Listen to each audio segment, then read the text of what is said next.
বিশেষ আয়োজন doctors on call presented by রিস্টোফার লিমিটেড অনুষ্ঠানে আপনাদের স্বাস্থ্য বিষয়ক নানা প্রশ্ন আর সেসবের তাৎক্ষণিক সমাধান নিয়ে আমাদের এই আয়োজন। আমাদের এই আয়োজনে থাকছেন দেশ বরেণ্য আর আধুনিক চিকিৎসা বিজ্ঞানে দক্ষ চিকিৎসকরা। আজ আমাদের আলোচনার বিষয় ক্যান্সারের চিকিৎসা ও করণীয়। আলোচনার জন্য আমাদের সাথে অতিথি হিসেবে আছেন মেজর জেনারেল অধ্যাপক doctor Mohammad Azizul Islam, senior consultant cancer ও মেডিসিন বিশেষজ্ঞ, Ahsania mission cancer and general হাসপাতাল, মিরপুর। চিকিৎসকের পরামর্শ পেতে ফোন করুন 02982405 এই নম্বরে।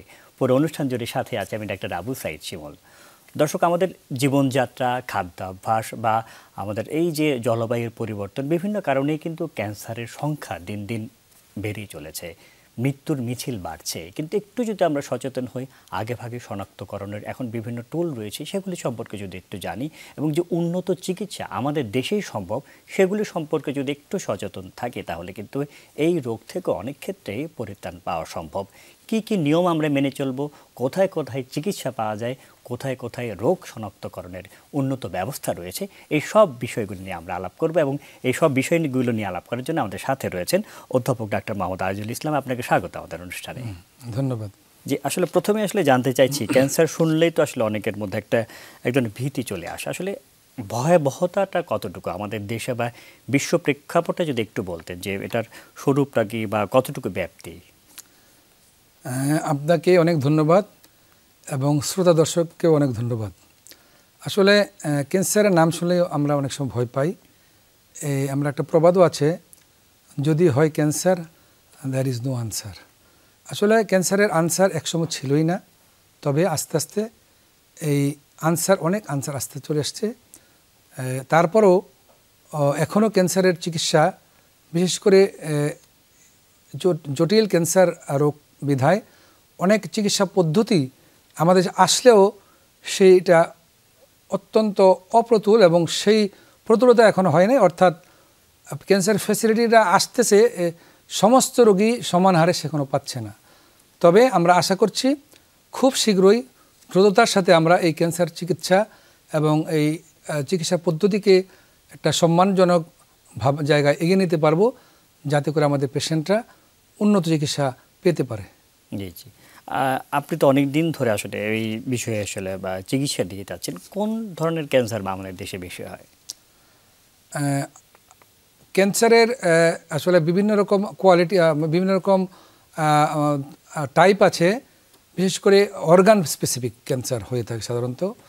যেমন আমরা যদি প্রথমে ভাগ করি, আমরা বলতে বলি সলিড টিস্যু ক্যান্সার, আর হলো ব্লাড টিস্যু ক্যান্সার। এটা হলো গ্রসলি আমরা যদি ভাগ করি, তো ব্লাড টিস্যু ক্যান্সারটা কম্পারেটিভলি কম হয় এবং blood tissue cancer solid tissue cancer একটু আলাদা এবং ট্রিটমেন্টটুকু আলাদা। আর সলিড টিস্যু ক্যান্সারটা বেশি হয়ে থাকে, অ্যাবাউট আনুমানিক ধরেন 80% হলো solid tissue cancer, 20% blood tissue cancer. তো সলিড টিস্যু ক্যান্সার মূলত বিশেষ অর্গান যেগুলোতে বেশি হয়ে থাকে, আমি যে কমন অর্গানগুলোর নাম বলি, যেমন ব্রেস্ট কার্সিনোমা একটা কমন ক্যান্সার, এটা আমাদের দেশেও এবং গ্লোবালিও। তারপর লাং কার্সিনোমা একটা কমন ক্যান্সার, বিশেষ করে মেলদের লাং কার্সিনোমা কমন ক্যান্সার। তারপর যেগুলো আছে colon cancer, stomach cancer, oesophageal cancer, liver cancer, pancreatic cancer, head neck cancer ইত্যাদিও কিন্তু অনেক হয়ে থাকে। আমি মূলত প্রথম বেশি যেই ক্যান্সারগুলি হয় সেইগুলির কথা আমি বললাম। বয়সের কোনো বিষয় রয়েছে, এই বয়সে বেশি ক্যান্সার হবে? সাধারণত আমরা জানি যতই বয়স বাড়ে ক্যান্সারের প্রবণতা বেশি বেড়ে যায়, বাট সমস্ত ক্যান্সারের বেলা কিন্তু তা নয়। কিছু কিছু ক্যান্সার আছে চাইল্ডহুড ক্যান্সার, ওদেরকে বলেই চাইল্ডহুড ক্যান্সার। যেমন আমি উদাহরণ দিই, আপনি বুঝবেন, নেফ্রোব্লাস্টোমা, মেডুলোব্লাস্টোমা, হেপাটোব্লাস্টোমা, তাছাড়া যেমন জার্ম সেল টিউমারে কিন্তু বেশিরভাগ ক্ষেত্রে ইয়ং অ্যাডাল্টদের হয়ে থাকে, অ্যাডোলেসেন্ট হয়ে থাকে। বয়স ভেদে তো বিভিন্ন বিষয় রয়েছে, কোন বয়সে কোন ক্যান্সারটা বেশি হচ্ছে এই বিষয়ে আমরা বিস্তারিত জানবো। এগুলো বলছিলাম, আপনি খুব সুন্দরভাবে ব্যাখ্যা করছিলেন কোন বয়সে কোনটা হয়, একটু যদি আমাদের দর্শকদের বলতেন। ধন্যবাদ। আমি যে বলছিলাম যে সাধারণত বেশি বয়সেই ক্যান্সার বেশি হয়ে থাকে এবং যেহেতু আমাদের গড় আয়ু আগের চেয়ে বেড়ে গেছে এবং উন্নত দেশে গড় আয় অনেক বেশি এবং তাদের বেশি ক্যান্সার হয়। তবে তাছাড়াও আর কিছু ক্যান্সার আছে, চাইল্ডহুড ক্যান্সার অথবা অ্যাডাল্টহুড ক্যান্সার, ইয়াং ক্যান্সার। যেমন চাইল্ডহুড ক্যান্সারগুলো বিশেষ করে যেগুলো হয় nephroblastoma, hepatoblastoma, medulloblastoma, blood related গুলো হয়। এবং কিছু কিছু টিউমার আছে যে অল্প বয়সে আরও হয়, যেমন লিম্ফোমা জাতীয় টিউমার হয়ে যেতে পারে, অ্যাকিউট লিম্ফোপ্লাস্টিক লিউকেমিয়া হতে পারে।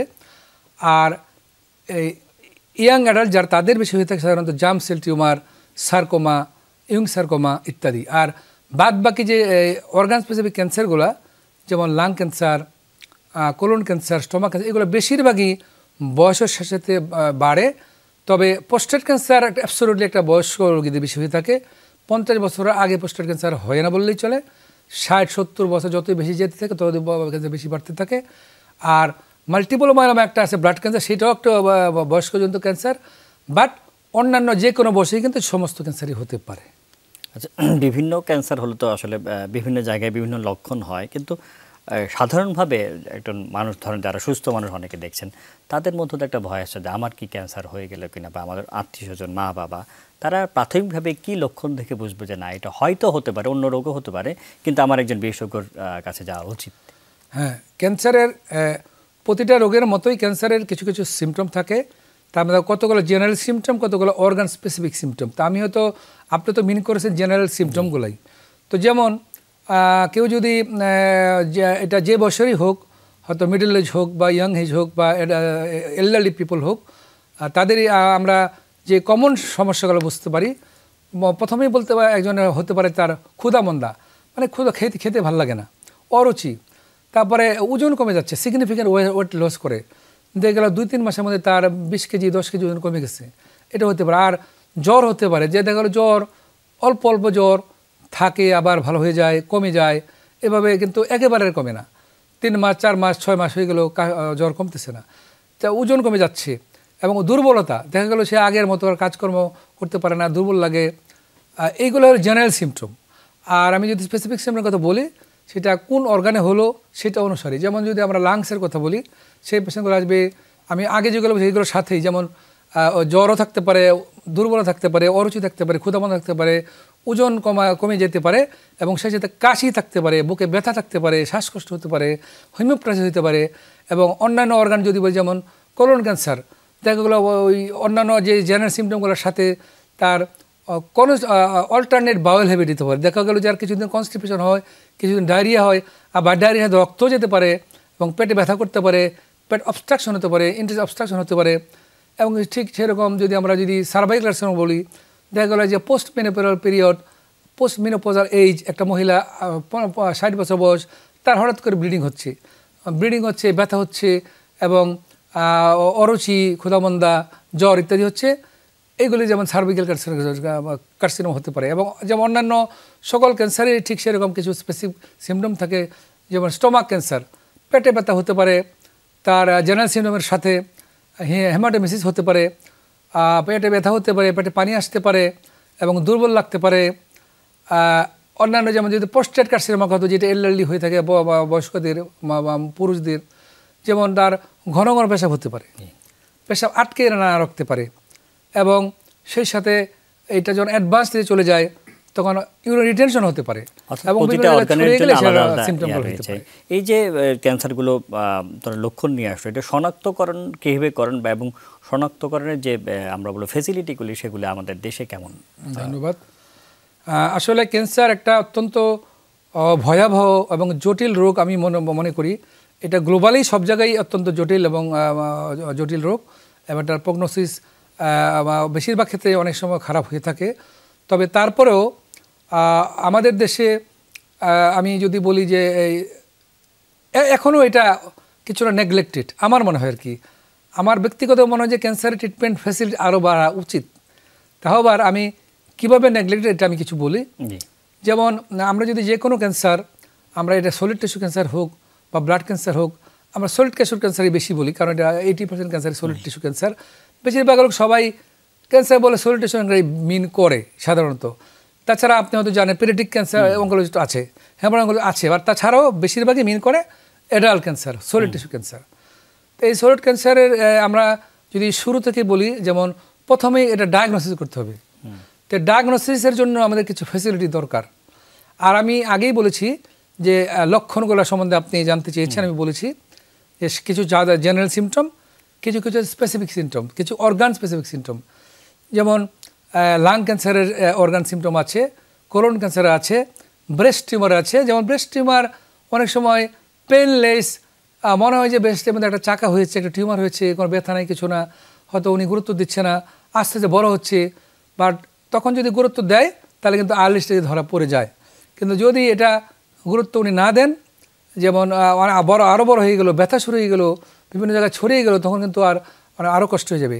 হবার আমি যেটা বলছিলাম যে আপনার যেটা প্রশ্ন যে আমরা এটা কি করব, যেমন এই যে আমরা এতক্ষণ কিছু আলোচনা করলাম বিভিন্ন অর্গানের ক্যান্সার, আমার যে প্রথমেই করতে হবে ডায়াগনোসিস, এবং ডায়াগনোসিসের পরে আমরা যাব ম্যানেজমেন্ট।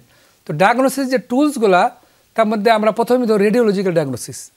আমরা যদি সন্দেহ করি যে কোথাও কারো কাশি হচ্ছে, কারো কোনো পেটে ব্যথা হচ্ছে, কারো কোনো হেমাটোমেসিস হচ্ছে, মেলানো হচ্ছে, এবং কত টিউমার হচ্ছে কোথাও, আমরা যেমন রেডিওলজিক্যাল টেস্ট কতগুলো আছে, তারপর যেমন x-ray chest, CT scan, MRI, bone scan, PET CT scan, endoscopy, various type endoscopy, যেমন স্টমাকের বেলা আমরা করতে পারি আপার যে এন্ডোস্কোপি, কোলনের বেলা কোলোনোস্কোপি, ইউরোথের বেলা আমরা করতে পারি আমরা সিস্টোস্কোপি ইত্যাদি ডায়াগনস্টিক ফ্যাসিলিটি। এই সবগুলোই কি মোটামুটি অ্যাভেলেবল? এই ডায়াগনস্টিক ফ্যাসিলিটিগুলি আমাদের প্রায় সবই আছে, কিন্তু আমি পর্যাপ্ত নয়, অপ্রতুল। এই যে শনাক্ত করার পরে একটা তো নিশ্চয়ই আপনি ট্রিটমেন্ট প্ল্যানে যান, এই চিকিৎসা পদ্ধতি নিয়ে আমরা আলাপ করবে। আমরা বিরতির আগে আসলে আপনি খুব সুন্দরভাবে শনাক্তকরণের বিষয়ে বলেছেন, চিকিৎসা সম্পর্কিত একটু বলতেন যে চিকিৎসার ধরনগুলো কী কী, এই সাথে সাথে এই চিকিৎসাগুলো আমাদের দেশে